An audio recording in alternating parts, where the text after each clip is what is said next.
I'm really enjoying using the Bambu H2D printer and also the laser as well, but I'm not really getting the most out of this machine. And I think the reason for that is because when I want to load in flexible filaments, I have to load them on externally.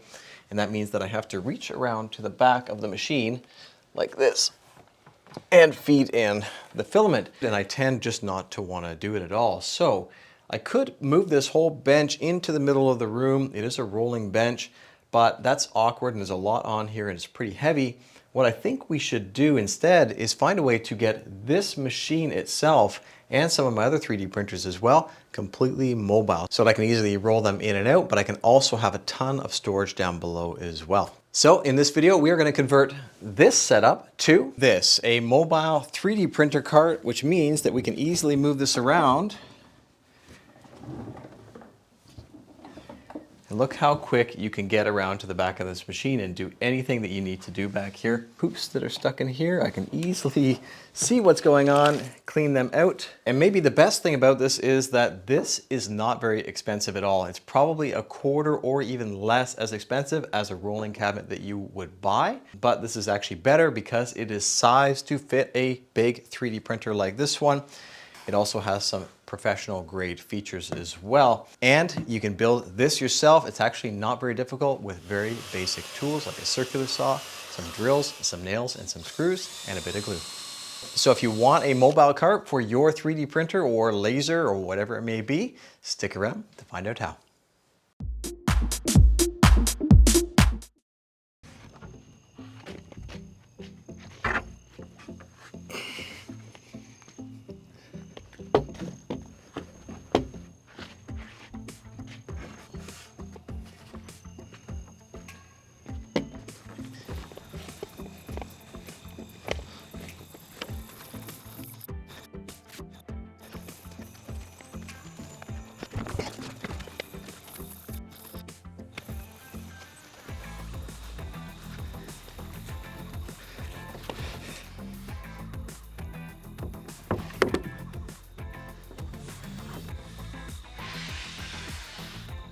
All right, you can see here I have 2 sheets of plywood. This is 3/4 inch or around 19 millimeter thick plywood. It is paint grade plywood. It's actually birch and it's a decent quality plywood. As you can see here, there's quite a few cores in there, so it should be relatively stable. And here is the cut list that we have. So we've got the gables, door, back top, bottom shelf, and then the pieces for the drawer up on top there as well. And you can also see that we're just about using every single square inch or square centimeter of this plywood.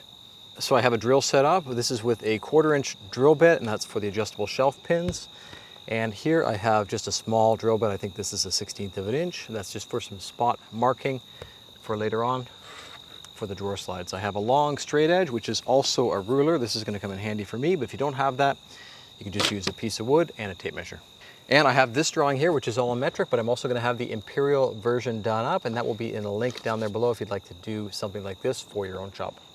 So what I'm going to do is just break it down into some smaller panels. So I'm going to mark out the 515 millimeters in the width, and that way I can do one long straight cut and separate that out, and then do the other cuts perpendicular to that.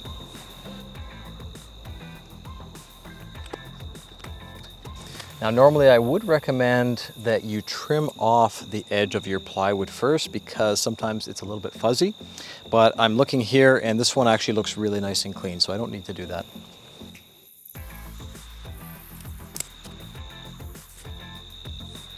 Some of the cut lines are staggered. This one goes through up to this point, so we kind of need to separate this section first just to make it easy on ourselves.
I wanted to try and show how this can be done without a CNC machine at all.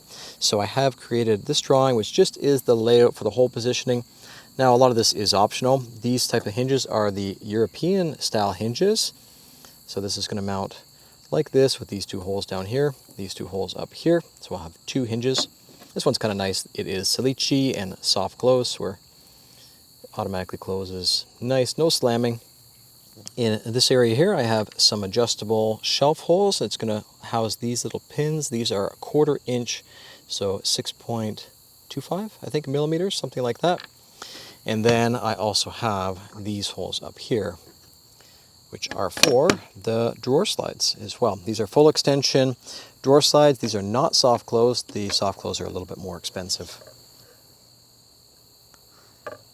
So what I'm going to do is just take a minute and lay all of this out on these panels. They are relatively square. I just went based off of the plywood itself, so we should end up with something that's going to work pretty well.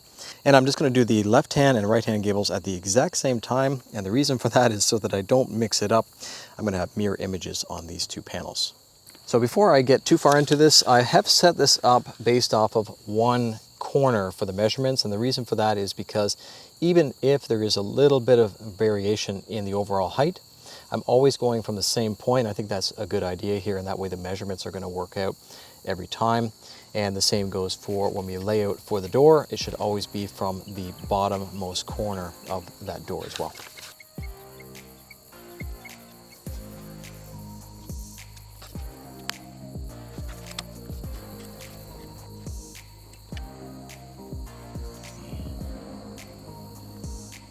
That's good.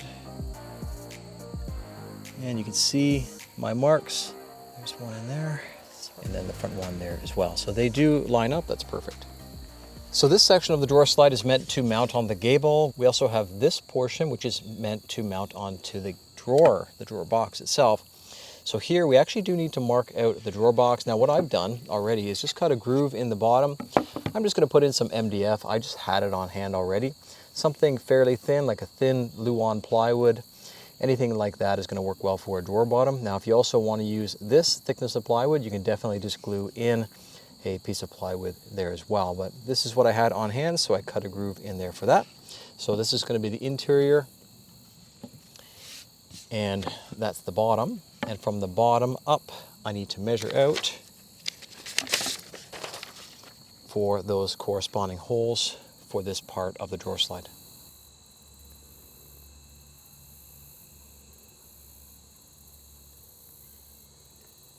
So I'm going to go ahead and mark out the rest before we do any drilling at all. Now I am building two cabinets at the same time, so this is going to take me just a little bit longer.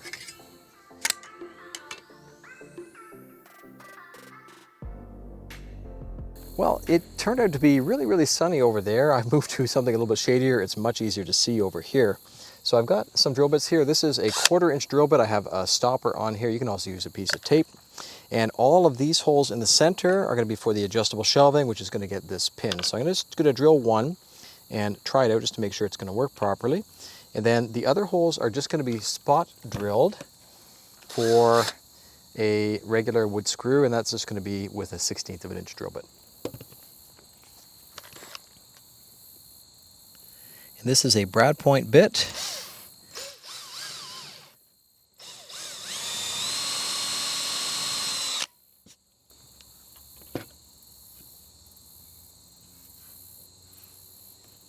It fits perfectly. I can go ahead and drill the rest.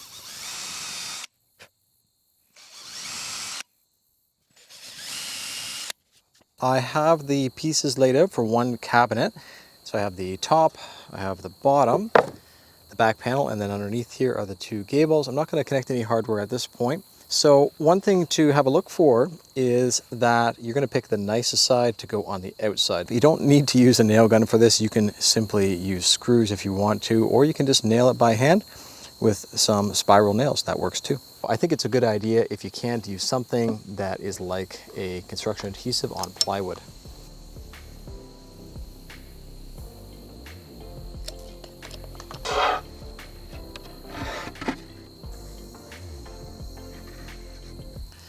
Pretty close to square. Looks like 1.5 inches for the nails.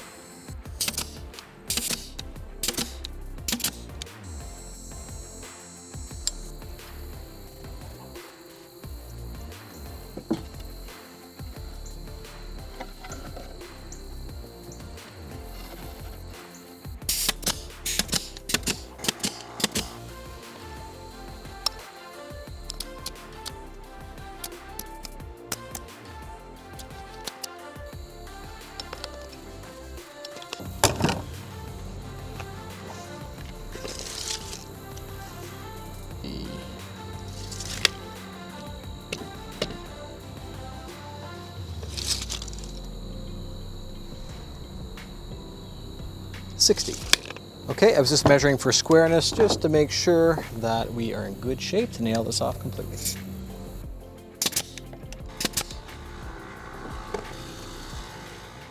This is the high temperature glue gun, or dual temperature glue gun, and I just like to run a bead of glue, and that will allow us to lock the drawer bottom in. It does help a little bit with retaining the squareness of the drawer, that we're not just relying on these butt joints.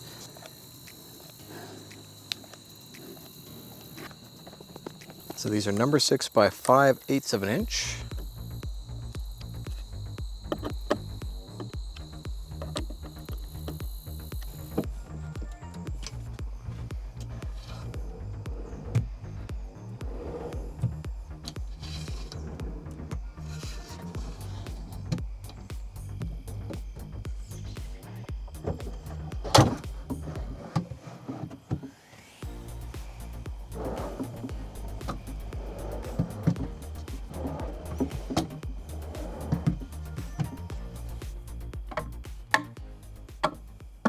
I have these 4 casters. Unfortunately, the other ones are on order. I haven't received them yet.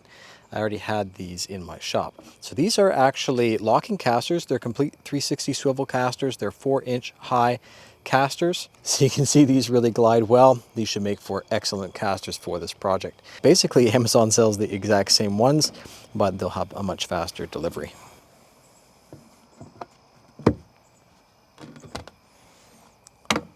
This is a concrete patio stone. This particular one is 11 3/4 by 11 3/4. It's nearly 300 millimeters. And the height is around 2 inches or 51 millimeters. So I can't have it like this. That will hit, but I can have it on the diagonal. And that'll work perfectly. So what this is going to do is dramatically lower down the center of gravity on this cabinet. And that means if you hit something on the ground, like a little cord where it might normally get stuck rather than going over, it's not going to tip your cabinet over. Having the weight really, really low like this, almost to the ground level, where we only have about 2 inches of clearance now, that's going to make a huge difference. And that's what I used to do when I was designing rolling cabinets or mobile cabinets before. We used to have a metal tray that would hold something like this. In this case, I don't want to buy a metal tray. I don't want to have any clamps at all. Instead, I'm going to glue this directly onto the plywood. It is going to be permanent, but that's okay. This cabinet is not going to come apart anyway. It is the best if you can have them to the far most outer corner possible. And in this case, I didn't run the bottom panel all the way through. So I'm going to be having to screw into this end grain, if you want to call it that, of the plywood. And there's a potential that that can split, so I will be pre-drilling all of these holes.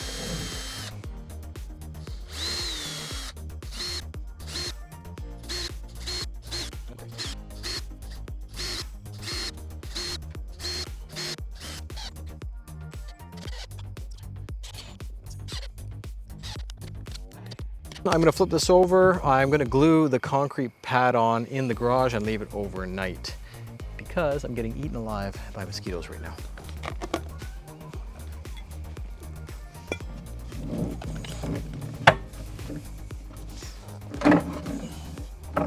Off-road.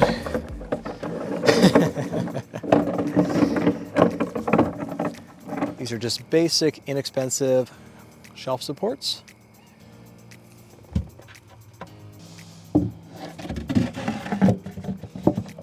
Beauty. Perfect. Okay, I'm gonna get this in the garage and we'll glue that on.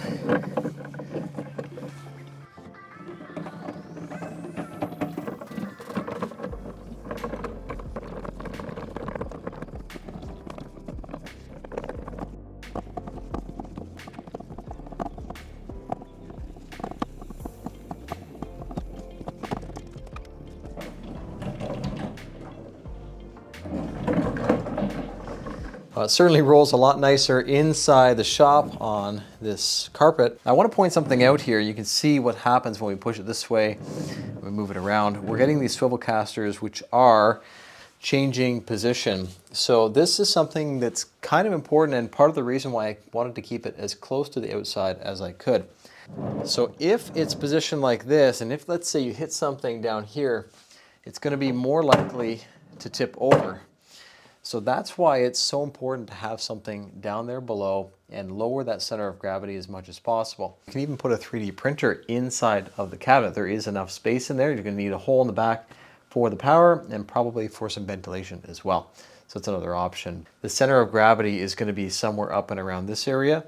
And if that center of gravity gets over this point, that's when it can tip over. So we want to lower that center of gravity as much as possible.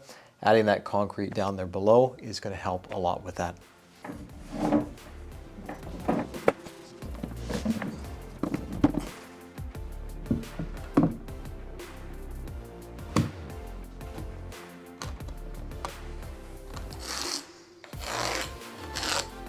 Because this is plywood, I'm going to do a decent amount, and that way I'm not too worried about this veneer just peeling off with that weight of the concrete.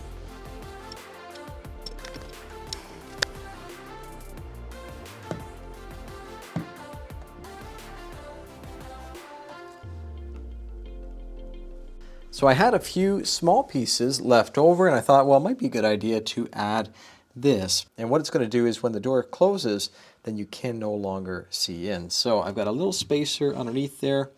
It's a 3mm spacer on each end. And one of the easiest techniques to attach anything is just to use a couple of little wooden blocks. I've cut these on the table saw just so that they're triangular, but you can do whatever you like to do. And we'll just glue that in place.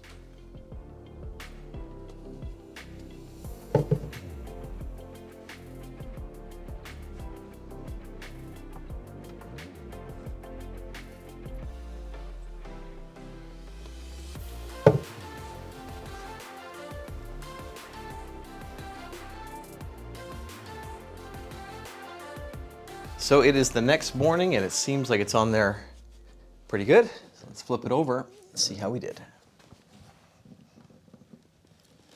Oh, yeah, it's definitely bottom heavy.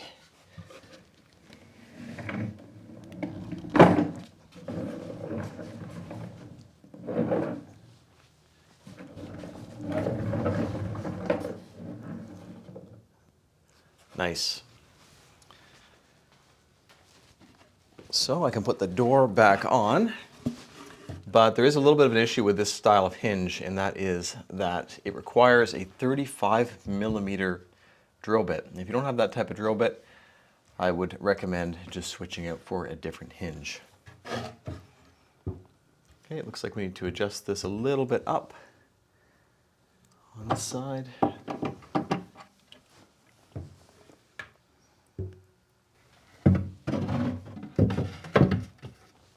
And to secure the drawer front and actually position it correctly as well, I have a little bit of double-sided mounting tape.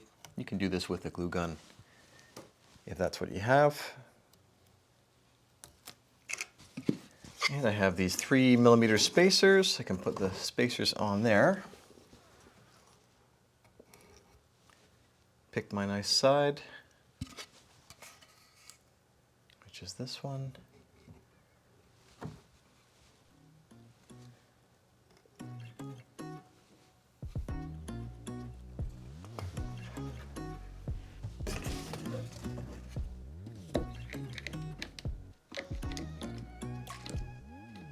And I just have some drywall screws. These are number 6 by 1.25 inches. Not too long to make sure that they don't go all the way through.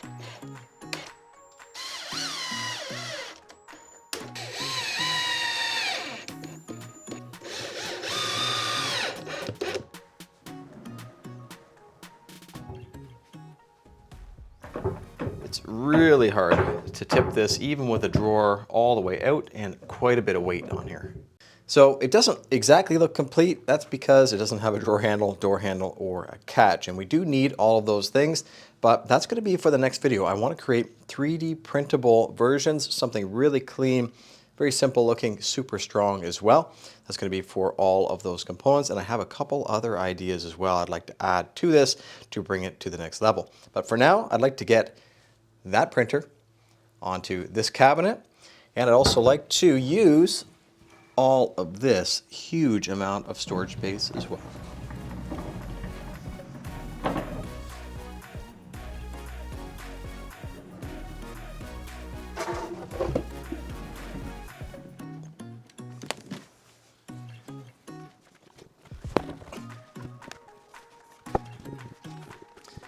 here is my second cabinet, and of course I don't have the casters yet.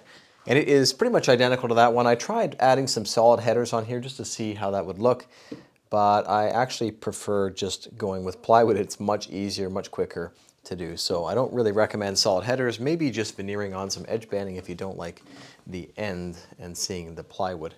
So I like these cabinets so much that I actually went and bought another sheet of plywood, and I've got another set of drawer slides as well, and hinges also, so that I can build one more. And I'll probably try the CNC machine with that one just to see how much of a difference there is.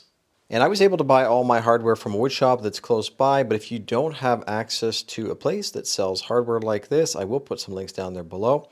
I was able to find the equivalent to this, which uses the exact same hole spacing. It's also soft close, and it happens to be a better price than what I paid on Amazon. And I was able to find these full extension drawer slides, 18-inch on Amazon as well. I will have links down there below.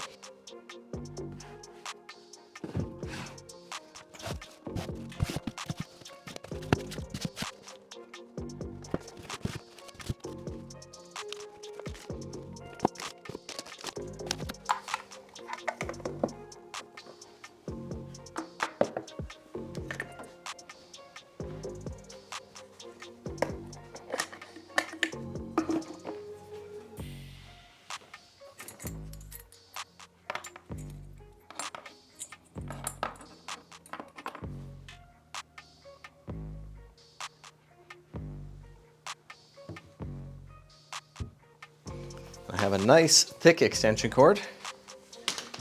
This is from my dust collector.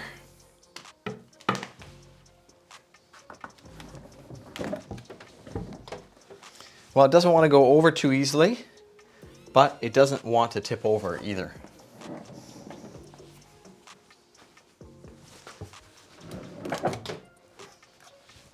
So that's good. This is a little bit thinner extension cord, 3/8 of an inch thick or so.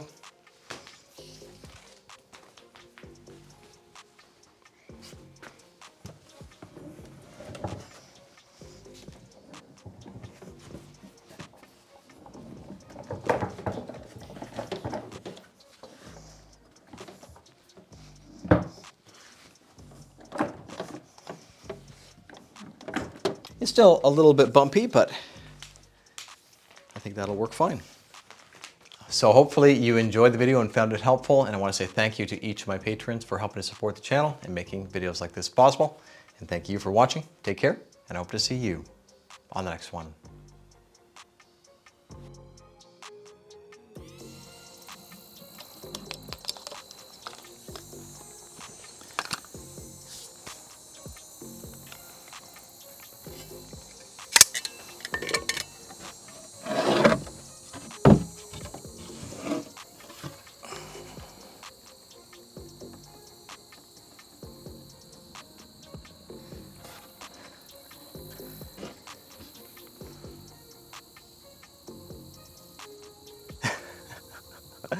Oh my God. All right. That's a bit of a mistake. All right, should be like that.